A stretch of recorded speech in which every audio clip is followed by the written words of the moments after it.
Party പുനഃസംഘടനയിൽ ബിജെപിയിൽ അമർഷം പുകയുകയാണ്. മുരളീധര സുരേന്ദ്രപക്ഷങ്ങളെ വെട്ടിയൊതുക്കി എന്നതിനപ്പുറം പാർട്ടിയിലെ സാമുദായിക സമവാക്യം തകർക്കുന്നതാണ് ഭാരവാഹി പട്ടികയെന്നാണ് ആക്ഷേപം. പുതിയ പട്ടികയിൽ 4 പേർ മാത്രമാണ് ഈഴവ വിഭാഗത്തിൽ നിന്നുള്ളത്. നടപടിക്കെതിരെ നേതാക്കൾ ഉടൻ കേന്ദ്രത്തിന് പരാതി നൽകും. പാർട്ടിയുടെ പോഷക സംഘടനകളിലും പുതിയ നേതൃത്വത്തെ ഉടൻ പ്രഖ്യാപിക്കും. അർജുൻ രാജാണ് വിവരങ്ങളുമായി ചേരുന്നത്. എന്തെല്ലാമാണ് കാര്യങ്ങൾ?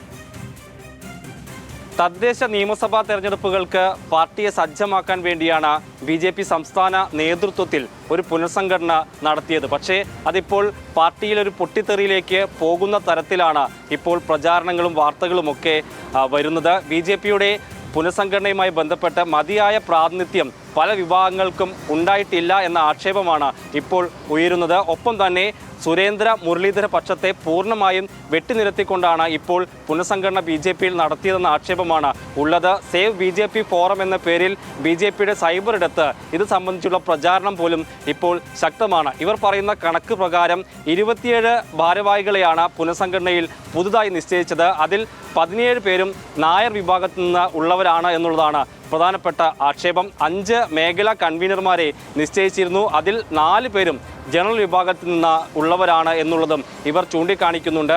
പാർട്ടിയുടെ കാര്യം പറയാൻ 9 വക്താക്കളെയാണ് നിശ്ചയിച്ചത്.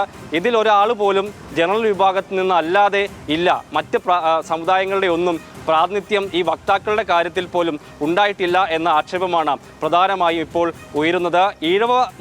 ഈഴവരുടെ പങ്കില്ലാതെ എങ്ങനെ ബി.ജെ.പിക്ക് ഒരു മുന്നേറ്റം നടത്താൻ കഴിയുമെന്നുള്ള ചോദ്യം ഇവർ ഉന്നയിക്കുകയാണ്. പ്രത്യേകിച്ച് ഈഴവരുടെ വോട്ട് CPM-ൽ നിന്ന് ഉൾപ്പെടെ ബി.ജെ.പിയിലേക്ക് ലഭിച്ചു എന്നുള്ള വിലയിരുത്തൽ CPM-ന് തന്നെ ഉണ്ട്. പക്ഷേ ആ വിഭാഗത്തെ മതിയായി പരിഗണിക്കാതെ എങ്ങനെ അവരുടെ വോട്ട് കിട്ടും, അവരെ പ്രതിനിധീകരിക്കാതെ എങ്ങനെ അവരുടെ പങ്ക് തെരഞ്ഞെടുപ്പിൽ ഉൾപ്പെടെ ഉണ്ടാകുമെന്നുള്ള ചോദ്യം ഈ വിഭാഗം ഉന്നയിക്കുന്നുണ്ട്. രാജീവ് ചന്ദ്രശേഖർ പാർട്ടിയെ ഒരു കരയോഗം കമ്മിറ്റി പോലെയാക്കി എന്ന ആക്ഷേപമാണ് ഈ വിഭാഗത്തിൻ്റെ ഭാഗത്തുനിന്ന് പ്രധാനമായും ഉയരുന്നത്. എന്തായാലും ഇക്കാര്യങ്ങളൊക്കെ ചൂണ്ടിക്കാണിച്ചുകൊണ്ട് കേന്ദ്ര നേതൃത്വത്തെ പരാതി അറിയിക്കാനാണ് ഒരു വിഭാഗം ഒരുങ്ങുന്നത്. ഇക്കാര്യത്തിൽ മതിയായ പ്രാതിനിധ്യം പല വിഭാഗങ്ങൾക്കും ഇല്ല. ഒരു വിഭാഗത്തിന് മാത്രമായി വാരിക്കോരി കൊടുക്കുന്ന സമീപനം ഉണ്ടായി എന്ന് ചൂണ്ടിക്കാണിച്ചുകൊണ്ടുള്ള ഒരു പരാതി കേന്ദ്ര നേതൃത്വത്തിന് കൊടുക്കാനാണ് ഈ വിഭാഗം തീരുമാനിക്കുന്നത്. അങ്ങനെയാണെങ്കിൽ ഒരു പുനരാലോചനയ്ക്ക് ബി.ജെ.പിയുടെ ദേശീയ നേതൃത്വം തയ്യാറാകുമോ എന്നുള്ളതാണ് ഇനി അറിയേണ്ടത്. എന്തായാലും മറ്റ് പോഷക സംഘടനകളുടെയും യുവജന സംഘടനകളുടെയും ഒക്കെ ബി.ജെ.പിയുടെ ഭാഗമായിട്ടുള്ള